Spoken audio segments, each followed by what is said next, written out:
සහෝදර සහෝදරියනි තව දවසයි තිබෙන්නේ 2025 වර්ෂයේ අවසාන වෙන්නට. ඒ නිසා මම ඔබට ඊයේ ප්‍රකාශ කළා වගේ දිනපතා සුදෝ ජප්මාලේ උච්චාරණය කිරීමේ වැදගත්කම තේරුම් අරගෙන දිනපතා සුදෝ ජප්මාලේ උච්චාරණය කරන්නට දැඩි අධිෂ්ඨානයක් ඇති කරගන්න. දැන් අවුරුදු 3කට පෙර අපි මේ පටන් ගත්ත මේ සුදෝ ජප්මාලේ උච්චාරණය මේ දක්වා කරගෙන යාමට දේවමාතාන් වහන්සේගේ මැදහත්කම තුළ දෙවියන් වහන්සේගේ ලැබුණා වරප්‍රසාද වලට ස්තුති කියමු ප්‍රශංසා කරමු. සමහර වෙලාවට ඔබට තේරුණාද දන්නේ නැහැ, තේරෙනවද දන්නේ නැහැ. මේ සුදෝ ජප්මාලේ උච්චාරණය කිරීම තුළ උදේ පාන්දර පුදුමාකාර වරප්‍රසාද රාශියක් අපි හැමෝටම ලැබෙනවා. ඒක දෙවියන්ගේ විශේෂ ඉල්ලීම් දේවමාතාවන් වහන්සේගෙන් ලැබෙන සුවිශේෂ වරප්‍රසාදයක්. සුදෝ ජප්මාලේ දිනපතා උච්චාරණය කිරීම තුළ ඔබ පොරොන්දු 15ක් දෙවියන්ගෙන් ලබා ගන්නවා. ඒ නිසා ඔබ සතුටු වෙන්නට ඕන මේ අවුරුදු 3 පුරාම අපිට මේ සුදෝ ජප්මාලේ උච්චාරණය කරන්නට හැකියාව ලැබීම ගැන මේ දේවස්ථානයේ විතරක් නෙවෙයි මුළු ලෝකයේම විශාල පිරිසක් අපිත් එක්ක සජීවීව සම්බන්ධ වෙනවා. සජීවීව සම්බන්ධ නොවුනත් සමහර වෙලාවට පසුව හරි සම්බන්ධ වෙනවා. ඒක ලොකු වරප්‍රසාදයක් හැටියට සලකන්න. ඒ වගේම සුදෝ ජප්මාලේ උච්චාරණය කිරීම තුළ අපිට ආත්ම ගලව ගන්නත් පුළුවන් වෙනවා.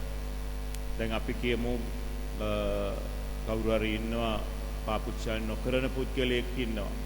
නමුත් ඔහු ඇය වෙනුවෙන් අපිට පුළුවන් නම් එක නමෝ මරියක් උච්චාරණය කරන්නට ඒ තුලින් පුදුමාකාර බලයක් ඒ ආත්මයට ලැබෙනවා. ඒ නිසා දිනපතා සුදෝ ජප්මාලේ උච්චාරණය කරන උත්සාහ කරන දැන් ගිය අවුරුද්දේ අපි ඒ ආකාරයෙන් කළා වගේම නව වසර පුරාම සුදෝ ජප්මාලේ අමතක කරන්න විශේෂයෙන් පෞල් ජපමාලේ ඉතා වැදගත් වෙනවා. මොන දුක් කරදර ආවත් මොන ප්‍රශ්න ආවත් කොන්තේ අමතක කරන්න එපා. ජපමාලේ අමතක කරන්නට එපා. මොකද අපි ශක්තිමත් වෙනවා ගෙවල් වල ආශා කරගෙන එකට යදින පවුල එකට සිටින බව සඳහන් කරනවා. අද ගොඩාක් විරසක වෙලා තියෙන පවුල් මූලික හේතුව තමයි ආශා නොකිරීම. ඒ නිසා දැඩි අධිෂ්ඨානයක් ඇති කරගන්න දිනපතා සුදෝ ජප්මාලේ උච්චාරණය කරන්න. ඒ වගේම ඊයේ දවසේදී ඔබට මතක් කළා මේ වෛරය, ක්‍රෝධය, පරිගැනීම අද සමාජය සම්පූර්ණයෙන්ම අනිත් පැත්තට හැරිලා තියෙන්නේ මේ වෛරය නිසා. ඒ නිසා අදත් ඔබට මතක් කරනවා කාටවත් වෛර කරන්නට එපා. විශේෂයෙන්ම පවුල් තුල සමහර එක බඩවැල කඩාගෙන අප සහෝදර සහෝදරියන් තුල අපි දකිනවා විරසක භාවයක්. ඒ තුලින් යක්ෂයා අපේ පවුල් වලට ඇතුල් වෙලා හමාරයි. ඒ නිසා කවදාවත් කාටවත් වෛර කරන්න එපයි කියලා මම දරුවන්ට කියලා දෙන්න කියලා මම හැමිටම කියන්නේ මේක තියෙන වැදගත්කම නිසායි. මොකද වෛරයේ තිබෙන තැන යක්ෂයා සම්පූර්ණයෙන්ම අපිව දැහ ගන්නවා. නිසා ප්‍රේමන් සහෝදර සහෝදරියනි වෛරයෙන් තොරව යාක්ෂාව පෙරදරි කරගෙන මේ වසර අවසන් කරලා නව වසරට අපි පාතබමු.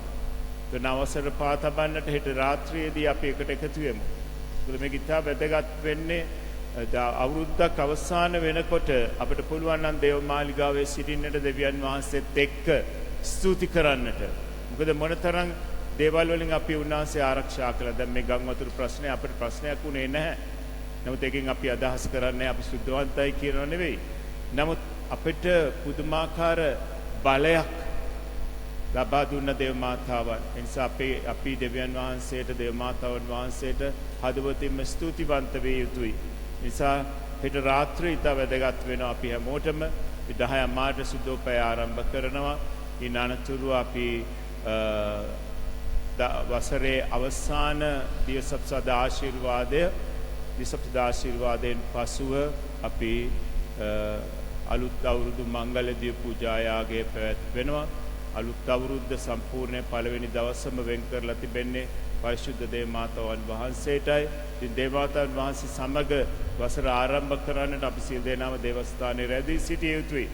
නොඑක් දුෂ්කරතාවෙන් තියෙනට පුළුවනි, ප්‍රශ්න තියෙනට පුළුවනි, ආරක්ෂා පිළිබඳ ප්‍රශ්න තියෙනට පුළුවනි.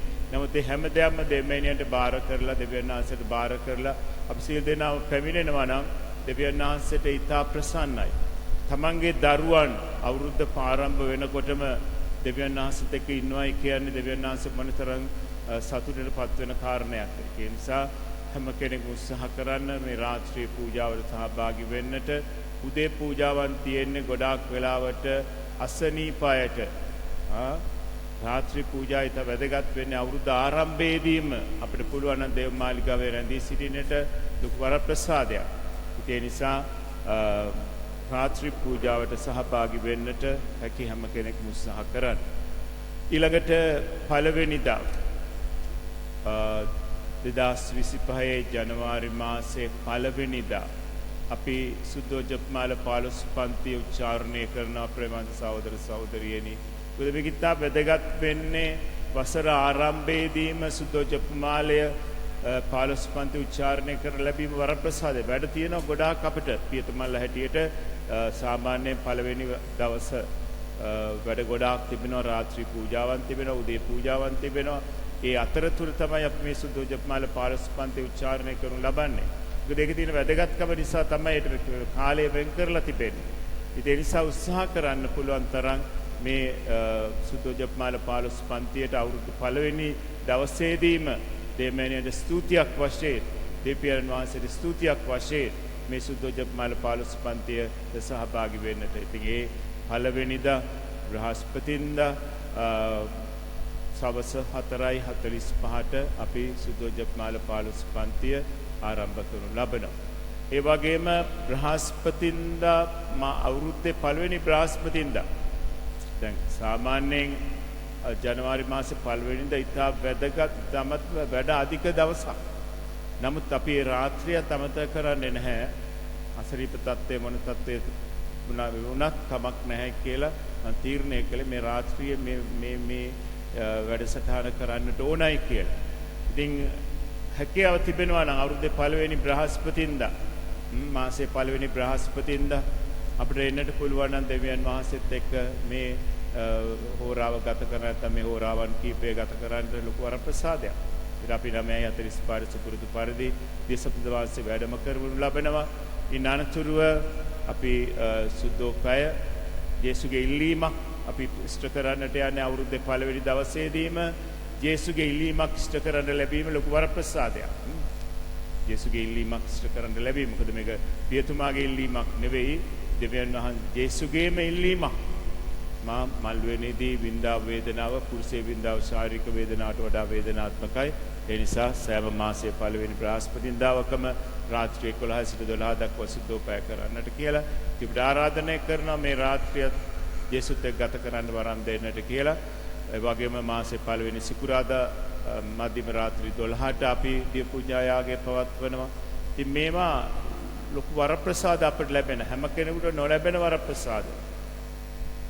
හැම කෙනෙකුට නොලැබෙන වරප්‍රසාද දෙවියන් වහන්සේ මොට්ටු ජනතාවටත් ඒ වගේම අපිත් එක්ක සජීව සම්බන්ධ වෙන සියලු දෙනාටම ලබා දීලා තිබෙනවා. ඒ වෙනුවෙන් යාක්ෂා කරන්න විශේෂයෙන්ම මේ රාත්‍රී මෙහෙය සාර්ථක කරගන්නට ශුද්ධාත්මයන් වහන්සේගේ මඟ පෙන්වීම විශේෂාකාරයෙන් ලැබෙන්නට කියලා. ඒ වගේම අවුරුද්දේ පළවෙනි සෙනසුරාදා මාසයේ පළවෙනි සෙනසුරාදා දේවා මගේ විශේෂ ඉල්ලීමක්. ඔබ ඇයි දේව මාතාවන් මේ ඉල්ලීම අපේ ඉල්ලුවේ ඇයි කියලා 1917 ජූලි මාසේ 13 වෙනිදා නිරේ පෙන්වුවා මේ ළමයින්ට. නිරේට යන ආත්මයන් පෙන්වලා කිව්වා මේ නිරේට යන ආත්මයන් ගලවා ගැනීම සඳහා මාගේ නිර්මල හෘදේ භක්තිය උච්චාරණය කරන්නට කියලා. දැන් සුදෝපයේ පළවෙනි පැය කාලෙදී කියනවා මෙපමණ කටුර දුක්ගා විනාවන් වින්දායෙන් පසුත් සදාකාලික නරකාදියට යන්නා වූ මිනිස්ය රාශිය සීකර වඩා වැඩපුණසේක කියලා. ඒ කියන්නේ මරණ එක නරකාදියට යනවායි කියලා නේද මේ කියන්නේ. ඉතින් ඒ නිසා දෙමෑණියන් ගොඩාක් ආදරේ අපි හැමෝටම. ඒ නිසා දෙමෑණියෝ කැමති නැහැ තමන්ගේ දුවලා පුතාලා නරකාදියට යනවට. ඒ නිසා තමයි දේවමාතාව 1917 ජූලි මාසේ 13 වෙනිදා විශේෂ දර්ශනයකින් පෙන්වෙන්නේ මේ නරකාදියේ මිනිස්සු මොනතරම් දුක් වේදනා විඳිනවද කියලා. දැන් මෙතන ප්‍රශ්නේ තියෙන්නේ නරකාදියක් තියෙනවයි කියලා විශ්වාස කරනවද නැද්ද කියන එකයි. දැන් ගොඩාක් දෙනෙක් විශ්වාස කරන්නේ නැහැ. කෙසේ වෙතත් ඒ සත්‍යයි. ඒක සභාවේ නිල ඉගැන්වීමයි. ඒ කාටවත් කියන්න බෑ නැහැ බෑ බොරු කියලා කියන්නත් බෑ. මොකද සුදු පෞසිනාතුමිය නිරේට ගිය බව ඔබ දන්නවා. නිරේට ගිහිල්ලා නිරේදී දැක්කා මිනිස්සු දුක් විඳින ආකාරය. ඒකට එතුමිය නැවත මේ ලෝකයට ආවට පස්සුව ප්‍රකාශ කළේ මොකක්ද? නිරේ වැඩිපුර ඉන්නේ නිරයක් නැහැ කියලා විශ්වාස කරපු පුද්ගලයෝ කියලා. නිරේ වැඩිපුර ඉන්නේ නිරයක් නැහැ කියලා විශ්වාස කරපු පුද්ගලයෝ කියලා. ඒ නිසා ප්‍රේමවත් සහෝදර සහෝදරි නිරයක් තියෙනවා. ඒ නිසා තමයි නිරේ පෙන්වුවේ මේ ළමයින්ට පෙන්නලා කිව්වේ මේ නිරයට යන ආත්මයන් ගලවා ගැනීම සඳහා මාගේ නිර්මල හෘදේ භක්තිය ලෝකේ පුරාම ප්‍රචාරය කරන්නට කියලා. ඒ නිසා ප්‍රේමවත් සහෝදර සහෝදරියනි මාසේ පළවෙනි සෙන්සුරාදා ඒ වගේම අවුරුද්දේ පළවෙනි සෙන්සුරාදා අපිට සහභාගී වෙන්නට දේව මාතාවන් ආරාධනය කරනවා. මම නෙවෙයි දේව මාතාවන් ආරාධනය කරනවා. බ්‍රහස්පතින්දා රාත්‍රියේ යේසු ආරාධනය කරන උන්වහන්සේත් එක්ක මේ දුක බෙදා ගන්නට එන්නට කියලා සෙනසුරාදා දේව අම්මා කියන මේ නරකාදිට යන ආත්මයන් ගලවා ගැනීම සඳහා මාගේ නිර්මල හෘදේ භක්තිය වැළඳ ගන්නට කියලා. මොකද මාස 5ක් එක දිගට ඔබ නිර්මල හෘදේ භක්තියට සහභාගී වෙනවා නම් පුදුමාකාර වරප්‍රසාද දේව මාතාවන් විසින් පොරොන්දුවක් හැටියට දීලා තිබෙනවා.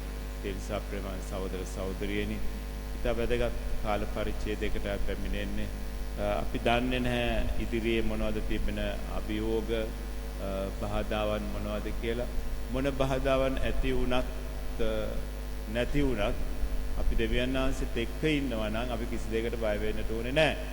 ඒ නිසා තමයි සුදු පවුලේ මංගල්‍ය දවසේදී මවට ප්‍රකාශ කරේ පළමුව දෙවියන් වහන්සේ අපේ පවුලේ ශක්තිමත් වෙන්නේ දෙවියන් වහන්සේත් එක්ක අපි දවස ආරම්භ කෙරුවොත් නැත්නම් අපි අවුරුද්ද ආරම්භ කෙරුවොත් ඒ නිසා දෙවියන් වහන්සේට මුල් තැන දීලා දෙමෑණියන් සමග ඉදිරියට යන්නට ශක්තිය ධෛර්යය යාඥා